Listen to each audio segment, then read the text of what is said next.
My name is Lorraine, and I am 48 years old. 3 weeks ago, I stood in a room full of strangers and realized that the people who shared my DNA were nothing more than thieves in designer clothing. Before I tell you how a single phone call from a hospice bed dismantled a lifetime of deception, please take a moment to like and subscribe, but only if you believe that justice is a dish best served cold. Let me know in the comments where you're watching from and what time it is there. Now let me take you back to the afternoon the facade finally cracked. The view from the 42nd floor of the Millennium Tower in Manhattan was undeniably breathtaking.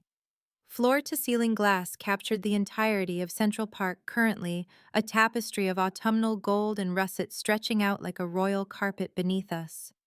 It was a view that cost millions of you, that signaled arrival success and old money. The only problem was that the woman holding the crystal flute of Veuve Clicquot in the center of the room hadn't earned a dime of it.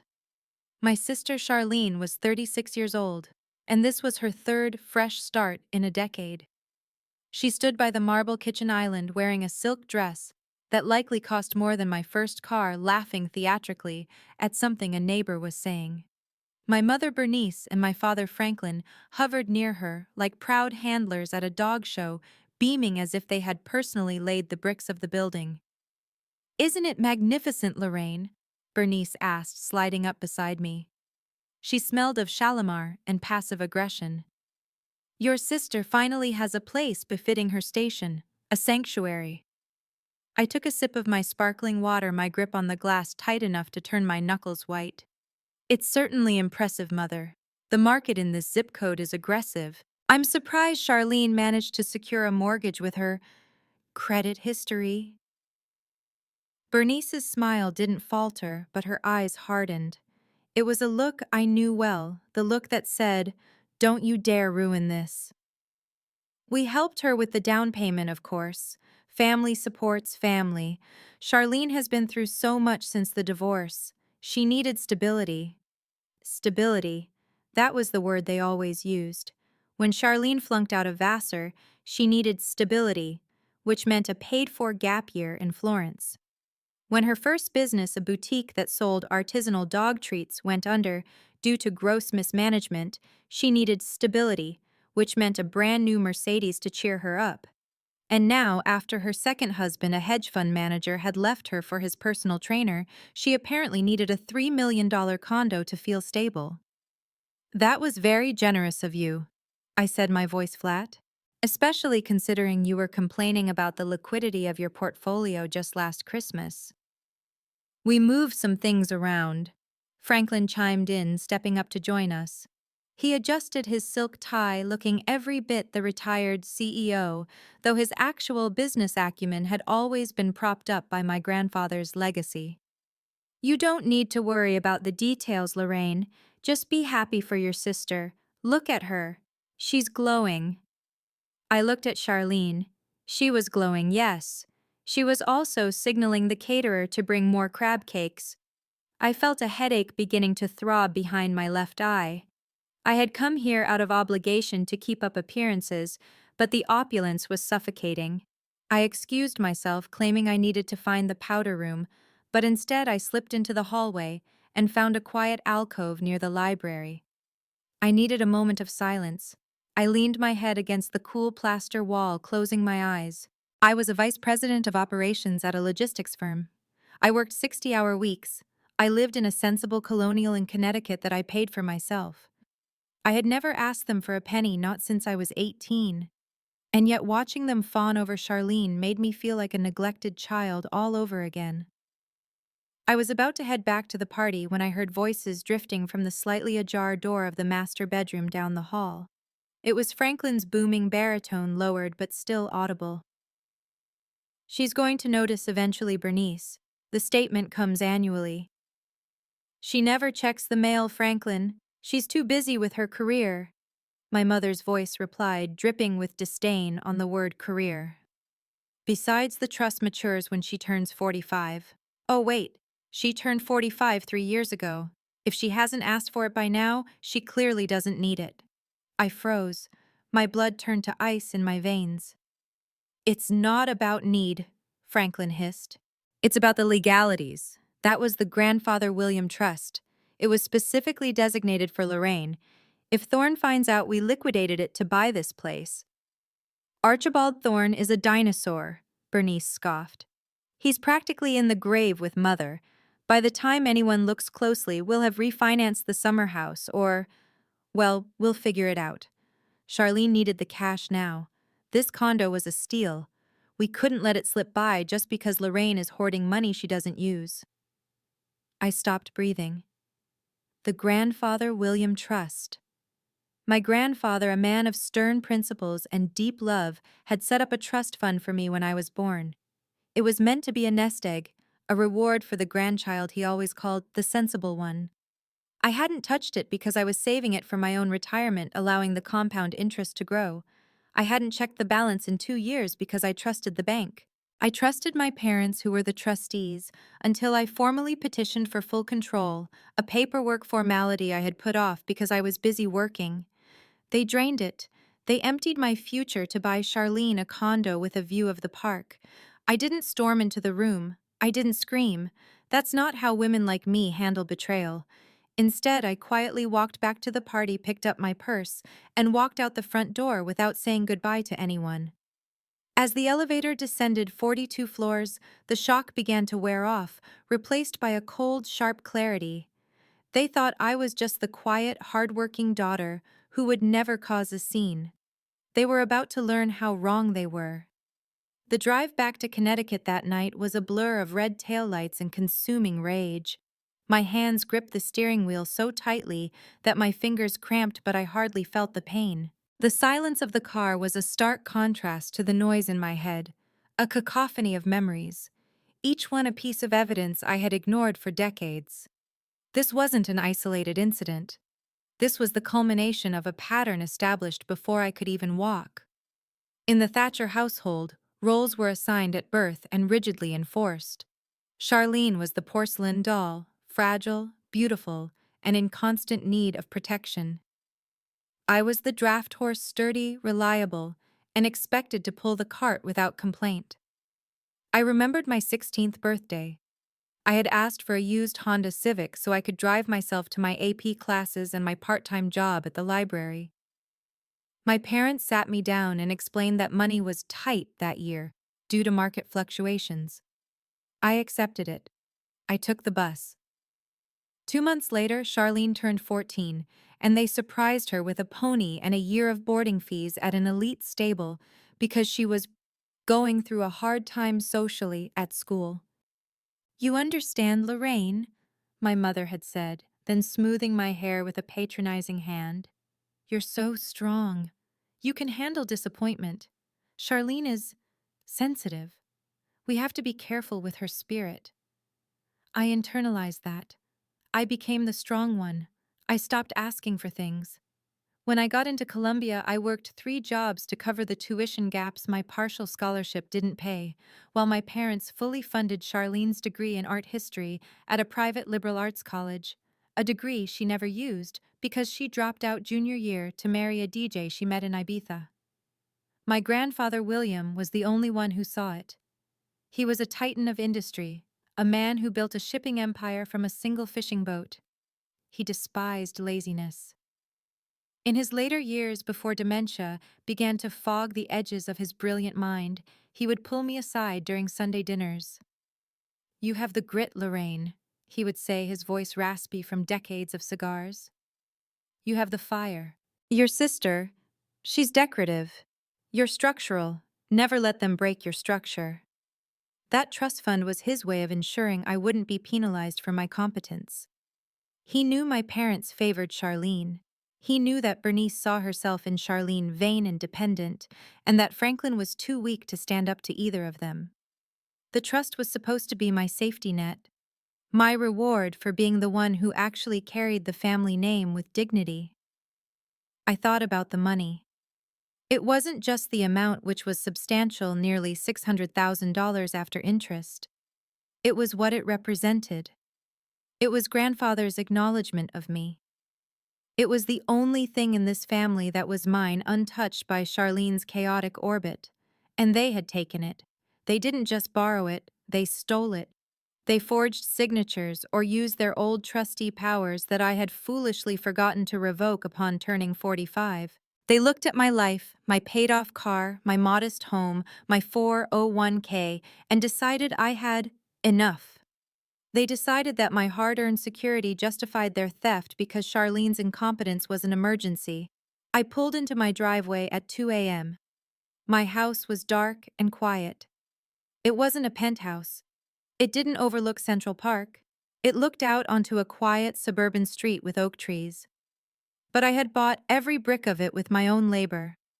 I walked into my kitchen and poured a glass of tap water. I didn't sleep. I sat at my kitchen table until the sun came up, printing out bank statements, highlighting dates, and assembling a timeline. I logged into the trust portal, something I hadn't done in ages, and saw the balance $42.18. The withdrawal had happened 3 months ago. The description read, "Transfer to F&B joint account, authorized trustee action." They hadn't even tried to hide it. They were so arrogant, so certain of my passivity that they barely covered their tracks. They assumed that because I loved them, because I was the good daughter, I would swallow this betrayal just like I swallowed the forgotten birthdays and the canceled plans. But the woman who sat in that kitchen watching the sunrise wasn't the good daughter anymore. The structure Grandfather William admired was still there, but now it was fortifying itself for war. I showered dressed in my sharpest charcoal suit and drove back to the city. I wasn't going to the office. I was going to my parents' house in Greenwich. It was time for the exit interview. I arrived at my parents' estate in Greenwich at 9 a.m. The house was a sprawling Georgian manor manicured to within an inch of its life. The hydrangeas were perfectly headed, the driveway raked. It was a monument to appearance over substance. I let myself in with my key. The housekeeper, mild-mannered Inez, looked surprised to see me. "Miss Lorraine, I didn't know you were coming for breakfast." "I'm not eating, Inez." "Where are they?" "In the library reading the papers." "Of course. The library. The room where all the important family decisions were made." I walked down the hallway, the heels of my pumps clicking rhythmically on the hardwood. The sound echoed like a ticking clock. I pushed the double doors open. Franklin was in his leather armchair reading the Wall Street Journal. Bernice was at her writing desk, likely penning thank you notes for the housewarming gifts. They looked up startled. "Lorraine?" Franklin lowered the paper. "What on earth you left so abruptly last night?" "We were worried." "Were you?" I walked to the center of the room and tossed the folder I had compiled onto the coffee table. It landed with a heavy slap. "Or were you worried I had gone to check my account balance?" The silence that followed was heavy and immediate. Bernice froze, her pen hovering over personalized stationery. Franklin took off his reading glasses, his hands trembling slightly. "I don't know what you're talking about," Bernice said, though her voice lacked its usual conviction. "Stop," I said. "Do not insult my intelligence. Not today. I know about the Grandfather William Trust. I know you liquidated it 3 months ago. I know you used my $600,000 to put a down payment on Charlene's condo." Franklin sighed, a long, weary sound, as if I were the one being unreasonable. "Lorraine, please, lower your voice. You're being dramatic." "Dramatic?" I laughed, a harsh, humorless sound. "I'm being dramatic. You embezzled over $500,000 from your own daughter." "It's not embezzlement," Bernice snapped, standing up. She smoothed her skirt, regaining her composure. "It was family money. William earned that money. We are the stewards of this family's wealth. We made a decision based on need." "It was in a trust," I countered. "Specifically for me. Not for the family. For me." "And you have plenty." Bernice walked around the desk, her expression turning from defensive to accusatory. "Look at you, Lorraine. You have a high-paying job. You have no children. You have no mortgage worries. Your sister was drowning. She was living in a rental. Do you have any idea how humiliating that is for a Thatcher?" "So my inheritance is the price of her dignity?" I asked, stepping closer to her. "You stole my retirement to save her ego. We didn't steal it, Franklin interjected, trying to play the mediator. Think of it as a reallocation of resources. We intended to pay it back eventually, when the market turns. When the market turns, I looked at him with disgust. You and I both know you're leveraged up to your eyeballs to keep this house running. You have no intention of paying it back. You thought I wouldn't notice until it was too late, or that I'd be too good to sue my own parents. Well, are you? Bernice crossed her arms. Are you going to sue us? Drag our name through the mud? Give the tabloids a field day? And for what? Money you don't even need right now. That would be incredibly selfish, Lorraine. Your grandmother is in hospice, for God's sake. Do you want to stress her out with this petty squabble in her final days?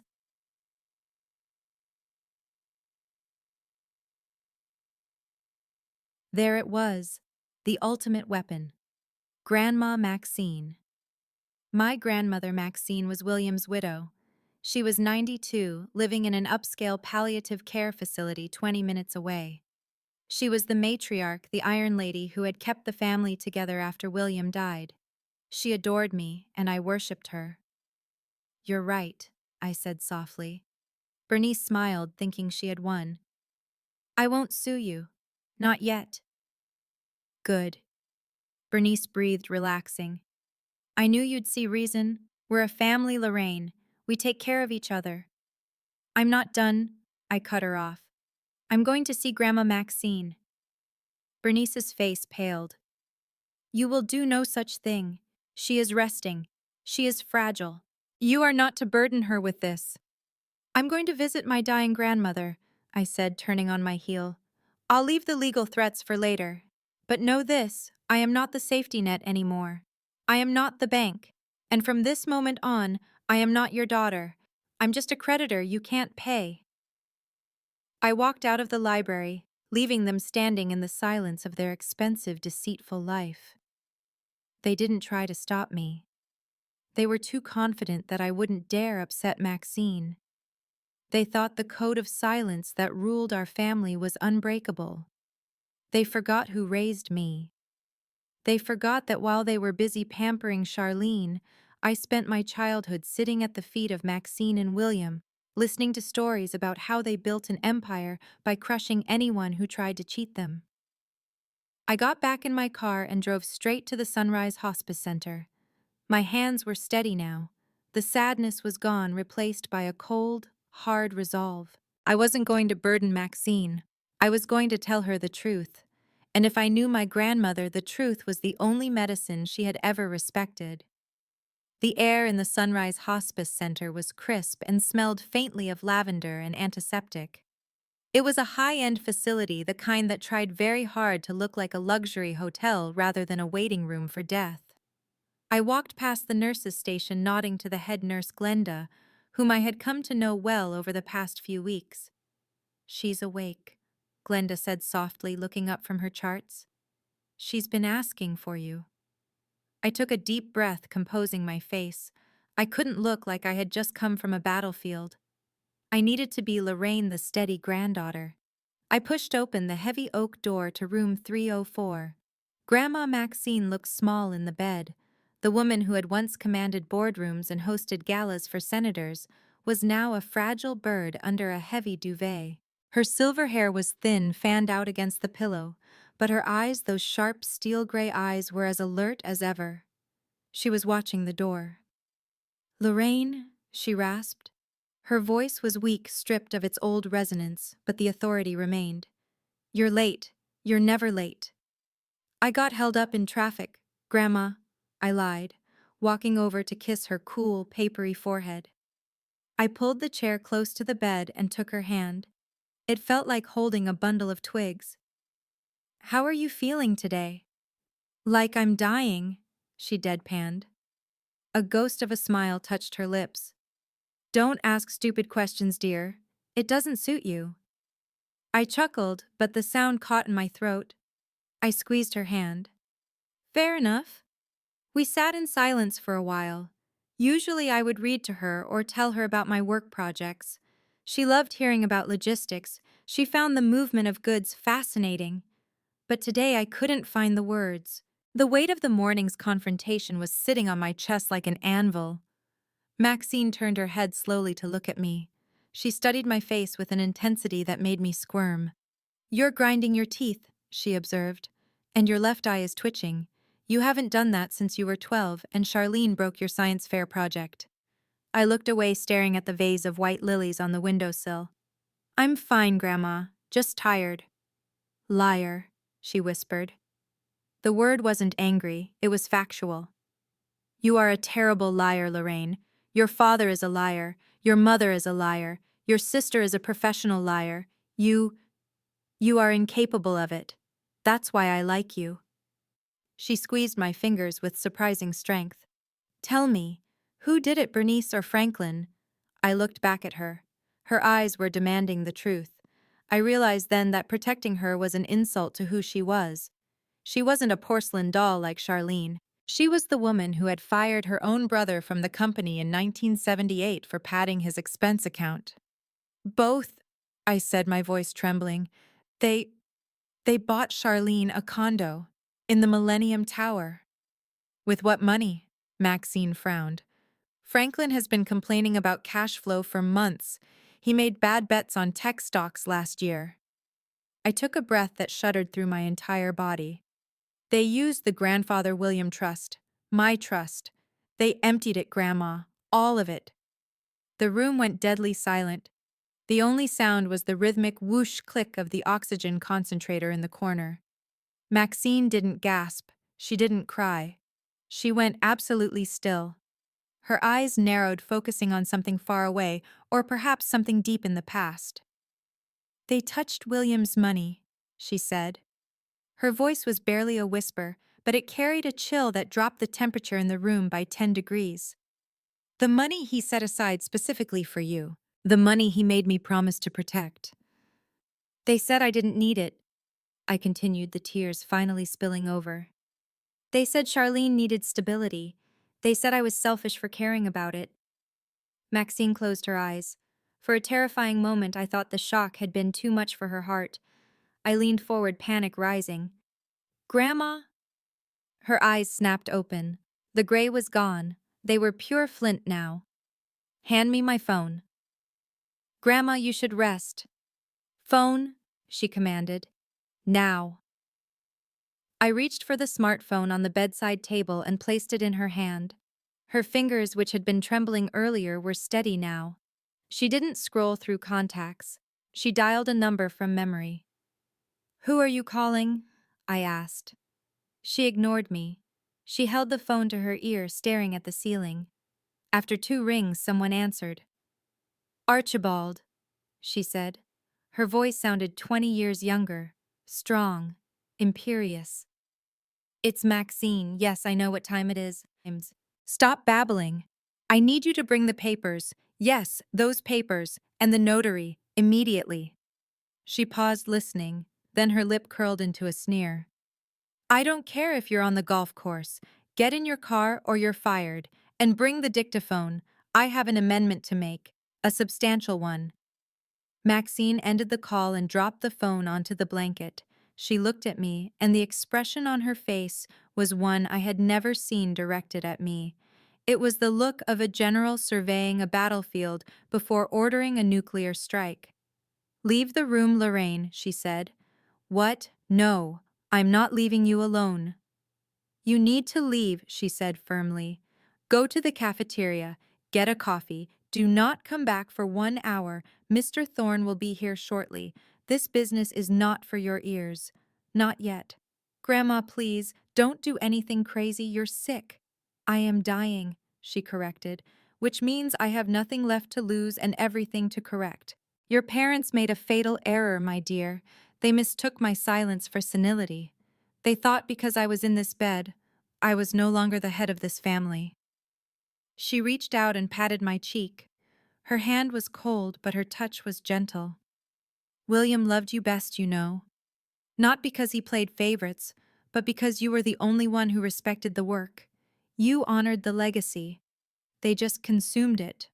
She withdrew her hand and pointed to the door. "Go, and if you see your parents, tell them nothing. Let them enjoy their condo. Let them think they have won. I walked out of the room in a daze. I went down to the cafeteria and sat with a cold cup of coffee for an hour. I watched the clock on the wall, my heart pounding in my throat. I saw Mr. Thorne, the family's ancient attorney, hustle past the cafeteria entrance 10 minutes later, clutching a leather briefcase and trailing a younger woman who looked like a notary. He looked terrified. 60 minutes later, I returned to the third floor. Mr. Thorne was just leaving room 304. He looked pale, wiping sweat from his forehead with a handkerchief. He stopped when he saw me. "Lorraine," he nodded, his voice tight. "Your grandmother is a force of nature. Is she okay?" "She is resting now. She exerted herself quite a bit." He hesitated, looking at me with a strange mixture of pity and respect. "She loves you very much, you know." "I know. I cannot discuss the details of our meeting," he said, clutching his briefcase tighter. "Attorney-client privilege, but prepare yourself. The next few weeks will be difficult." He hurried away toward the elevators. I went back into the room. Maxine was asleep, her breathing shallow but steady. She looked exhausted, her skin translucent against the white sheets. But there was a calmness to her face that hadn't been there before. The tension around her mouth was gone. I sat by her bedside for the rest of the afternoon. She woke up only once, briefly, as the sun was setting. She looked at me, her eyes cloudy now, the fire dimmed by medication and fatigue. "It is done," she whispered. "What is done, Grandma?" "The balance," she murmured, drifting back to sleep. "The ledger is balanced." I didn't know what she meant then. I thought she might have just written an angry letter or perhaps changed a small bequest. I had no idea that in that 1 hour, while lying on her deathbed, Maxine Thatcher had engineered the complete financial destruction of my parents. She held on for 3 more days. My parents visited once briefly, bringing Charlene. They stood awkwardly around the bed, talking loudly about the weather and Charlene's new drapes, as if Maxine were a piece of furniture. Maxine didn't open her eyes while they were there. She pretended to be comatose. But I saw her hand clench under the sheet when Bernice mentioned how peaceful the hospice was. When she finally passed, it was 3 a.m. on a Tuesday. I was the only one there. I was holding her hand. She took a breath, and then she didn't. It was quiet. It was simple. The Iron Lady had left the building, leaving me alone in a world that felt suddenly very dangerous. The funeral was a masterclass in narcissism. It was held at the St. James Episcopal Church, a soaring Gothic structure where the Thatcher family had occupied the third pew for 4 generations. The pews were packed with Greenwich socialites, business partners, and people who had feared or respected Maxine in equal measure. Bernice and Franklin were dressed in impeccable black mourning attire. Bernice wore a veil, a dramatic lace thing that she lifted occasionally to dab at dry eyes. Franklin stood at the church entrance, shaking hands, accepting condolences with a solemn nod. "She was the heart of our family," I heard him tell a local judge. "We are simply devastated, but we must carry on. That's what Mother would have wanted." Charlene was the worst.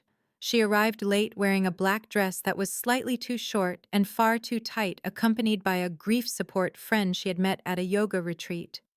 She cried loudly during the hymns, making a spectacle of herself.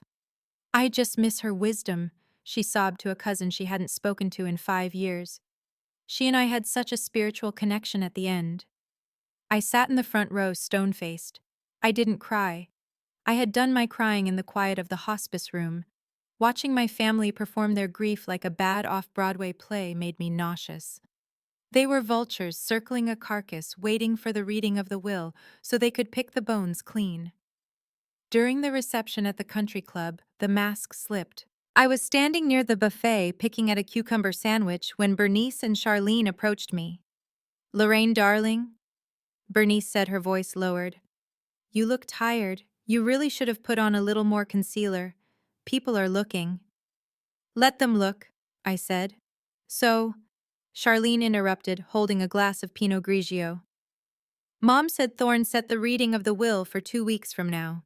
Do we really have to wait that long? I have contractors coming to the condo for the kitchen remodel, and I need to know the liquidity situation. Charlene, Franklin warned, stepping up.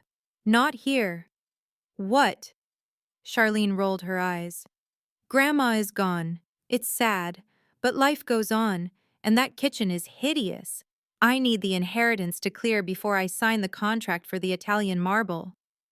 You already spent my inheritance on the condo, I said, unable to help myself. You need more. Oh, stop it, Bernice hissed, pinching my arm.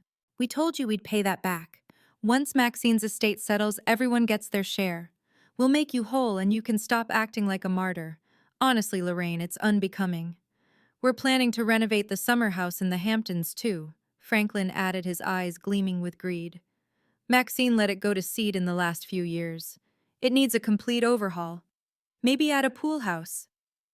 They were already spending the money. They calculated Maxine's estate, which was worth millions, and divided it up in their heads. They looked at me with a mix of pity and annoyance, the poor spinster sister who was making a fuss over a few $100,000 when millions were about to rain down on us. I wouldn't count your chickens, Franklin, I said quietly. Oh, please, he scoffed. I'm her only son. You girls are her only grandchildren. Thorne is just a formality. It's a standard split, always has been. They walked away to greet the bank manager, laughing at some joke he made. I watched them, feeling a strange sensation in my gut. It wasn't fear anymore. It was anticipation. I remembered the look on Maxine's face after her meeting with Thorne. The ledger is balanced. I left the reception early. I went home and waited.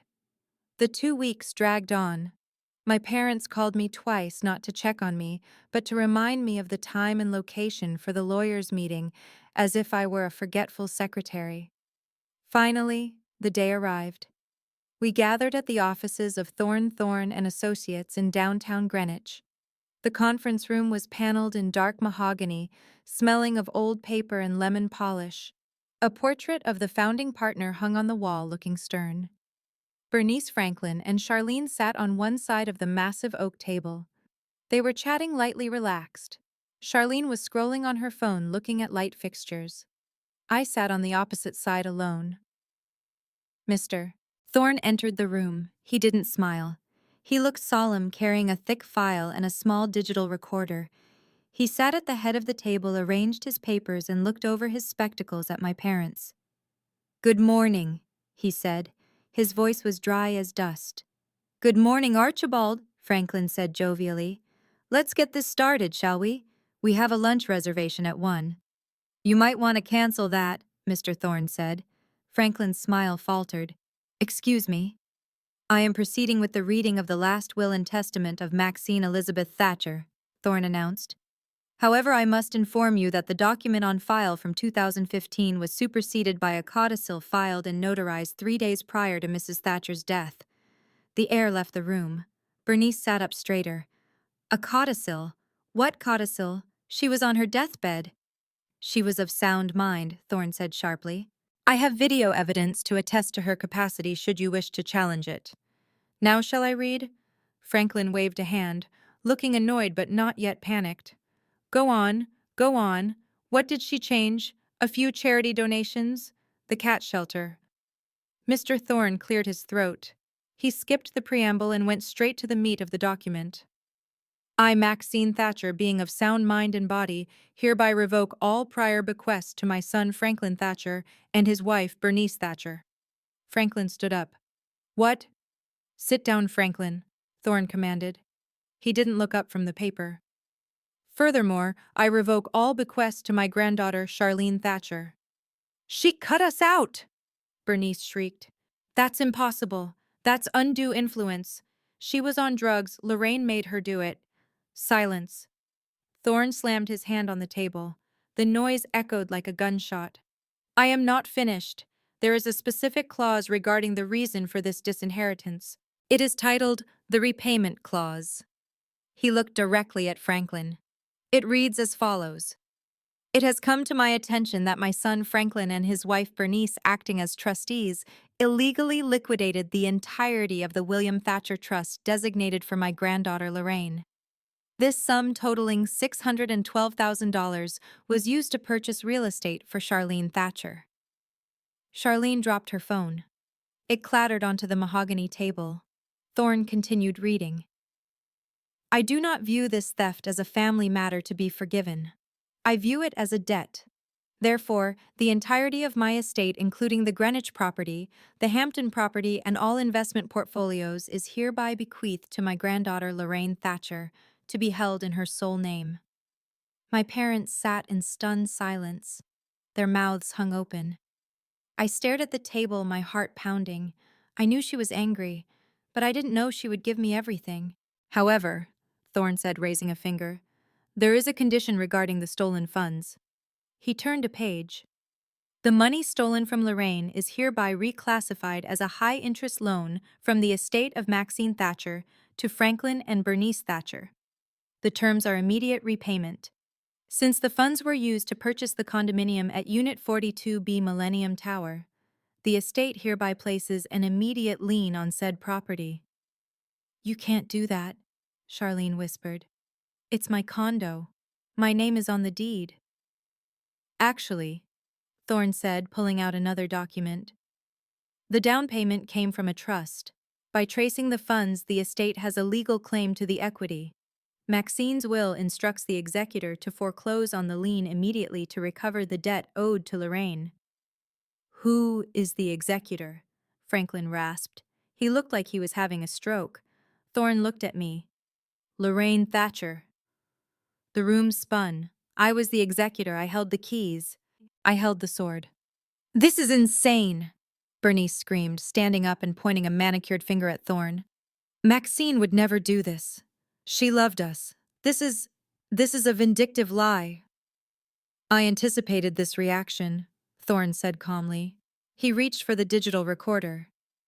Mrs. Thatcher wished to address you directly. She recorded this statement during our meeting. He pressed play. The voice that filled the room was weak, punctuated by the hiss of oxygen, but the diction was unmistakably Maxine's. Franklin, Bernice. My father sank back into his chair, his face gray. Hearing his dead mother's voice seemed to sap the fight right out of him. I spent 40 years ignoring your greed because I thought it was harmless. I thought you were just foolish. But stealing from your own child, stealing the legacy William built for the one grandchild who actually respects it, that is not foolishness. That is malice. The recording paused for a breath. You thought I wouldn't notice. You thought I would die quietly and let you feast. You were wrong. I am taking everything. The house in Greenwich. It's Lorraine's now. You have 30 days to vacate. The Hamptons house Lorraine's. The stocks Lorraine's. 30 days, Bernice whispered, horror dawning on her face. Homeless.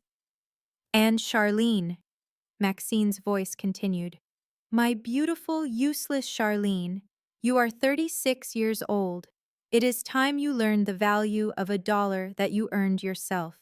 The condo is to be sold. The proceeds will repay Lorraine the money your parents stole. Any remaining equity will return to the estate. You get nothing, not a penny. Not a chair, not a silver spoon. Charlene burst into tears. This isn't fair, Grandma, please. She was talking to the recorder as if Maxine could hear her. Lorraine. The recording softened. My dear girl, you have spent your life being the sacrifice. Today you are the judge. I have given you the power. Do not waver. Do not be nice. Be a Thatcher. Protect what is yours. End the recording, Archibald. The click of the tape ending was the loudest sound I had ever heard. Mr. Thorne folded his hands. The instructions are explicit. As executor, Lorraine has the fiduciary duty to recover the assets. That means liquidating the condo to repay the trust. It means evicting the occupants of the Greenwich estate to prepare it for sale or occupancy as she sees fit. Lorraine. Franklin turned to me, his eyes wide and wet. Lorraine, honey, you can't do this. We're your parents. That tape. She was sick. She was confused. You don't have to enforce this. We can work something out. We can be a family. A family. I looked at him. Like we were at the housewarming party when you laughed about stealing my future. We didn't mean it like that, Bernice pleaded. She reached across the table to grab my hand, but I pulled it away. We were going to pay you back. You have to believe us. You can't kick us out of our home. We have nowhere to go. We have no liquid assets. That sounds like a stability problem, I said, my voice steady. Maybe you should have thought about that before you emptied my trust. And me? Charlene wiped mascara from her cheeks. I'll be on the street, Lorraine. I can't afford rent in the city. I have no job. Then I suggest you get one, I said. I hear Starbucks is hiring, or maybe you can sell the Mercedes. Mr. Thorne, I turned to the lawyer. Initiate the proceedings. I want the lien enforced on the condo immediately. And serve the eviction notice for the Greenwich house. 30 days. Not a day more. Lorraine, Bernice screamed, lunging for me. You ungrateful bitch! After everything we did for you! Mr. Thorne stood up. I think it's time for you to leave. If you do not vacate the premises, I will call security. The fallout was nuclear. My parents refused to leave the lawyer's office until security was called. They threatened to sue. They threatened to go to the press. They threatened to disown me, which was ironic considering they had just been effectively disowned by the grave. The next few weeks were a blur of legal motions and hysterical voicemails. Bernice left me 20 messages a day, alternating between begging for mercy and screaming obscenities. Franklin tried to guilt-trip me, sending photos of me as a child in the Greenwich house captioning them, "Remember the happy times I didn't respond." I blocked their numbers. I communicated only through Mr. Thorne. The process was brutal but efficient, because the trust theft was documented and the codicil was watertight. Thorne had indeed filmed the entire competency hearing with the notary. Their threats of a lawsuit evaporated. No lawyer would take their case. They were caught red-handed stealing from a protected trust. If they fought the will, I could press criminal charges for the theft. Thorne made sure they understood that. Accept the eviction or go to prison for fraud. They chose eviction. The sale of the condo was the first domino. Charlene was forced out. I allowed her to keep her personal items, clothes, jewelry, but the furniture, the appliances, everything of value that had been bought with my money stayed. The condo sold quickly. The proceeds fully replenished my trust fund with interest. The surplus went into the general estate, which was now mine. Charlene moved into a studio apartment in Queens with 2 roommates.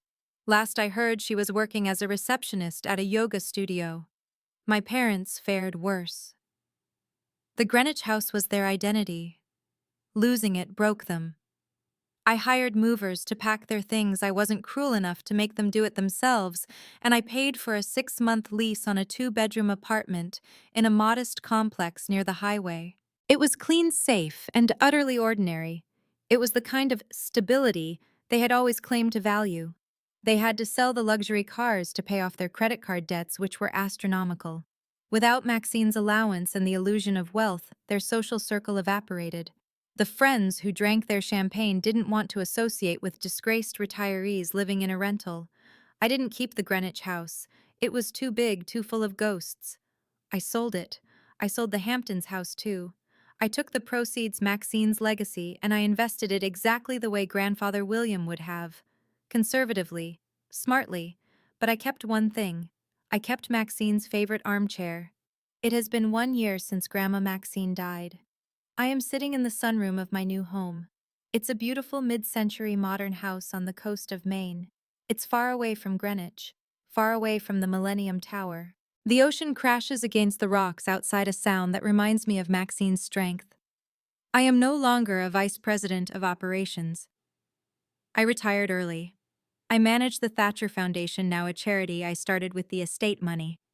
We provide scholarships for students who, like me, are the workers, the ones with grit who just need a fair chance. My phone rings.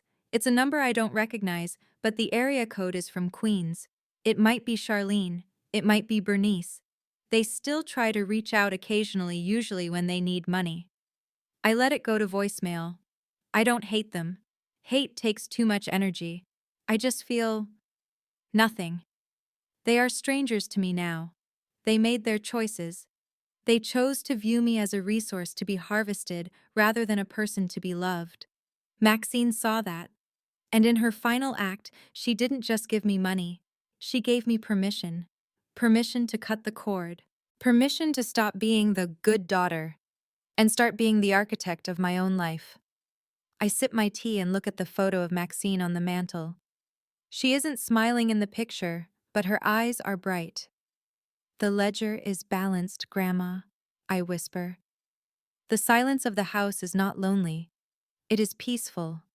It is the sound of a life that finally belongs entirely to me. Family is a complicated word. We are taught that it means unconditional love, but sometimes it's just a biological coincidence. We are told to forgive, to turn the other cheek, to keep the peace. But what is the cost of that peace? For 45 years, the cost was my self-worth. Grandma Maxine taught me that real love protects you. Real family doesn't steal from you to feed their own vanity. And sometimes the most loving thing you can do for yourself is to walk away and let the people who hurt you face the consequences of their own actions. Thank you for listening to my story. I know it was heavy, but I felt it was important to share. I have a question for you. If you were in my shoes, would you have enforced the will and evicted your parents, or would you have shown mercy despite what they did? And one more. Do you think Maxine was right to wait until her deathbed to reveal her plan, or should she have confronted them while she was still alive? Please leave your thoughts in the comments below. I read all of them. And if this story resonated with you, please hit that like button. It helps the channel immensely. My name is Lorraine Thatcher, and I finally know exactly what I am worth.